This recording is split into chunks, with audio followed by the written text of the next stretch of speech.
पहले मेरी बात को ध्यान से सुनो। अपने घर में रहो, बच्चों के बीच में रहो, इसी जगह, और 23 घंटे तुम मेहनत करो इस शरीर से, शरीर के लिए। दुकान करो, दफ्तर का काम, खेती करो, इस शरीर के लिए, भोजन, कपड़ों के लिए, इसके लिए, दवा के लिए, सब, और बच्चों के लिए, इसके लिए।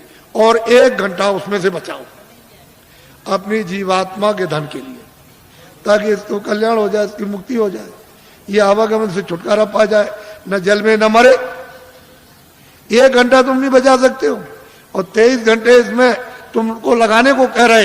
तुमको ये तो नहीं कह रहे कि तुम छोड़ देना को, ये तो सोचो तुम। और मैं तुमको इसी मनुष्य रूप मंदिर में, इसी में जो अनमोल मनुष्य मंदिर जो दिया, जिसमें जीवात्मा बंद है, उसी में मैं अभी रास्ता आपको बताता हूं। अभी इसको कहते हैं नामदान। इसके पहले 2 चीजों का ध्यान रखो हमेशा, कि शाकाहारी हो जाओ। जितने भी अनाज है, सब्जी है, फल है, दूध है, घी है, 100 बार खाओ। कितने बार? 100 बार। तुमको भूख लगे उससे भी ज्यादा खाना। तुमको कोई मना करने आए तब कहना। अच्छे मकान में रहो, अच्छी झोपड़ी में रहो, मना कौन करता आप? लेकिन शाकाहारी, अशुद्ध आहार मत करना। बस इतना ही बचत करनी है कि आपको अशुद्ध आहार नहीं करना। किसी आदमी का, किसी बच्चे का, किसी पशु का, किसी पंछी का अशुद्ध आहार नहीं करना। शुद्ध आहार करो आप, जिससे शुद्ध बुद्धि रहे। भाई इतना ही तो आपको बताना, क्योंकि अशुद्ध आहार से तो तरह तरह घर में झगड़ा, बाहर झगड़ा, ये झगड़ा, वो झगड़ा, ये बीमारी, वो बीमारी, वो बीमारी, वो बीमारी, वो बीमारी, वो तो फैलने वाली है। अभी बीमारी जो फैलेगी उसको तो अभी आपने देखा ही नहीं। तो असल में शाकाहारी, शुद्ध आहार। दूसरा है बीड़ी पियो, तंबाकू पियो, हुक्का। मैंने तो कभी पिया नहीं, मुझे तो मालूम है नहीं कि हुक्का, बीड़ी, तंबाकू कैसा होता। लेकिन ये बच्चे जो 18 साल 20 साल के खड़े हैं, वो बीड़ी, तंबाकू, हुक्का नहीं पीते, कभी मत पीना। जो बच्चे नहीं पीते कभी मत पीना, एक खराब आदत न डालना। जो पीते हैं वो पी लो, आपके लिए मत। लेकिन बच्चों, बच्चियों, ऐसा कोई नशा मत करो जो तुम्हारी बुद्धि पागल हो जाए। तुमने इसको नहीं सोचा? कोई नशा मत करो किसी तरह का हो जो बुद्धि पागल हो जाए, और तुम अपने घर में बच्चे बच्ची को और अड़ोस पड़ोस में बहू बेटी को पहचान न सको। ऐसा कोई नशा मत करो। और चले जा रहे हो तुम, तो सामने तुमने समझा कि जमीन बराबर, और वहां गड्ढा मिला, उसमें पैर चला गया तो पैर टूट गया, और सिर लड़ गया गड्ढे में तो सिर फट गया, मर गए। ऐसा कोई न रामायण कहती है, न महात्मा कहते हैं, न कुरान कहती है, न फकीर, न मस्जिद कहती है, न मंदिर कहते हैं, न शिव जी कहते हैं, न आपको कोई और। ये कोई ओ जो कहते हो शिव जी भांग पीते थे, भांग पीते थे, भांग पीते, तुमने भांग पीते हुए देखा? वो भांग नहीं थी, वो कोई और नशा था। ये झूठी बात है। जो लोग उनके नाम से भांग पीते और कहते वो भांग पीते थे, भांग नहीं पीते थे। ये ऐसा देवता कभी भांग नहीं पीता, वो भांग नहीं पीते। लेकिन तुमने ये 2 चीजों से बचो, बाकी तो कोई मैंने मना किया नहीं। मैं तो एक सीधा साधा आपका सेवक हूँ, एक आदमी हूँ, और सही सच्ची बात तुम्हारे सामने तुमको बताने आए हो। तुम नहीं जगोगे, नहीं समझोगे, तो मैं इसके लिए क्या करूंगा? मैं तो अपनी बात कह के चला जाऊंगा। जब तुम उधर जाओगे, और उधर जब हिसाब होगा तुम्हारा, क्योंकि वो तो सब लिखा जा रहा।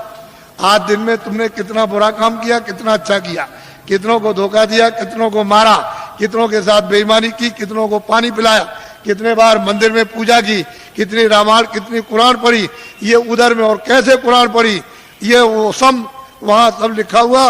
वो आदमी भी मिलेगा जिसको तुम काट रहे हो, और जिसको मतलब है कि तुम उसको चीर रहे हो, वो सब मिलेंगे वहां। तो पूछेगा भाई तुम्हारे सामने कोई रामायण, गीता, कोई भागवत, कोई कुरान, पुराण कोई तुम्हारे सामने नहीं थे जिन्होंने, महात्मा फकीरों ने नहीं बताया कि भाई अच्छा ये बुरा? तो मोहम्मद साहब से पूछा जाएगा कि भाई मतलब ये है कि तुम गए थे जमीन पर और तुमने मतलब ये नहीं बताया कि बुरा काम बद काम है। कह लगे मैंने तो इनसे सबसे कहा था कि ये बद काम है, ये नेक काम, इस बुरे काम को मत करना, अच्छे करना, लेकिन इन्होंने मेरी बात नहीं मानी। तो फिर वो भेजेगा सीधा, वहां हिसाब करता है, वो हिसाब करता है। तुमको दोजख और नरक मालूम नहीं है, वहां बड़े बड़े बादशाह पिट रहे वहां, और जलाए जा रहे, कितने करोड़ों वर्षों तक जलाए जाएंगे, और लाखों मीलों तक आवाज आती है और कोई सुनने वाला नहीं कहीं, न उनका धन दौलत जाता न तलवार जाती उनकी। ये झूठा, तुम इसके लिए हम मर गए और चले गए हमेशा। तो इसलिए तुम लोग इस पर विचार करो।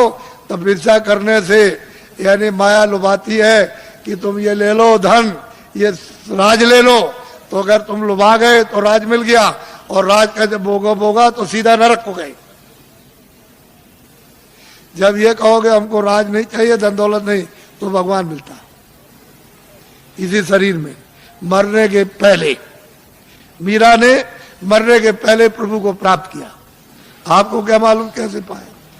तुलसीदास जी ने पहले ही वो 25 ही साल के अंदर प्रभु को प्राप्त कर लिया। आपको क्या मालूम कैसे पाया? आप क्या जानो? इसलिए आप अमोलक धन लो इस मनुष्य मंदिर में आत्माओं का।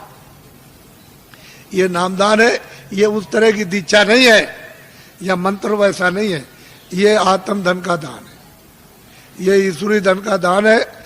जो उसकी कृपा होती है तब कभी कभी महात्माओं को आदेश मिलता है कि इन आत्माओं को बांट दो जो मानव शरीर में है, तो कभी कभी मिलता है मुफ्त में। ये पैसे से नहीं मिलेगा, तुम ये सब रख दो जाकर के पूरा आधार का, तो ये चीज मिलने वाली नहीं है।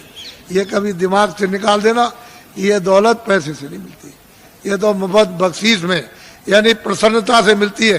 तो तुम्हारे पास कुछ है, तुमने किसी से प्रेम किया? वो कहते हैं कि प्रेम से प्रकट होए भगवान। किसी से किया प्रेम? किसी से नहीं किया। उसी शिव के सामने चोरी करते हो, धोखा देते हो, विष्णु के सामने राम के मंदिर में जाते हो, दूसरों का गला काटते हो। अगर एक भी देवता खड़े होकर के कह दे कि आज से ये बेईमानी मत करना, ये दगेबाजी, तो कहोगे मैं ऐसे देवता को अब नहीं मानता। जो सबके सामने हमारी बुराई कह दे, हम नहीं मानते ऐसे, फिर कभी नहीं आप जाओगे।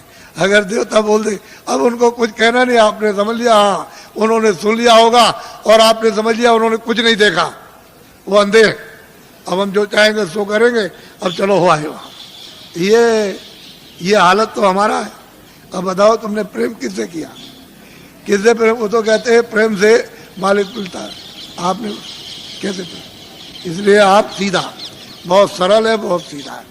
कलयुग में अधिकार आपको दे दिया स्त्री पुरुषों को कि सभी लोग उस परमात्मा को प्राप्त कर सकते हैं, किसी के लिए कोई बंधन नहीं, और सुलभ और सहज और आसान। लेकिन तुम योग तो आप कर नहीं सकते हो, सतयुग और त्रेता और द्वापर का कोई भी क्रिया आप नहीं कर सकते हो। और उन्होंने मना कर दिया गोस्वामी जी महाराज ने कि कलयुग जोग न यज्ञ न ज्ञाना, कहते कलयुग में कोई जोग मत करना, न यज्ञ करना, और न आपको ज्ञान होगा। कलयुग में तो कहते हैं कि नाम आधारा, और नाम कौन सा वो मैं बताऊंगा आपको, अभी आपको बताता हूँ। तो आप लोग, आप सब खड़े रहना, बैठना कोई नहीं, खड़े खड़े बताऊंगा आपको, और खड़े खड़े करवाऊंगा, घबराइए नहीं। जो जो भगवान का नाम बोलूं, सब लोग एक साथ एक आवाज में बोलना, और सब लोग बोलेंगे जो बैठे खड़े, शुद्ध बोलना, शुद्ध, अशुद्ध मत बोलना, शुद्ध बोलना। जो जो नाम मैं बोलता जाऊं आप बोलते जाना, जब मैं अंत में चुप हो जाऊंगा तो आप लोग चुप हो जाना। अशुद्ध मत बोलना, शुद्ध कर लेना। मान लो अशुद्ध बोल दो तो फिर शुद्ध कर लेना दोबारा। इसलिए जो जो नाम बोलते जाना, जब मैं चुप हो जाऊंगा तो आप चुप हो जाना। बोलो जय गुरुदेव। लेकिन थोड़ा सत्संग मिलना चाहिए।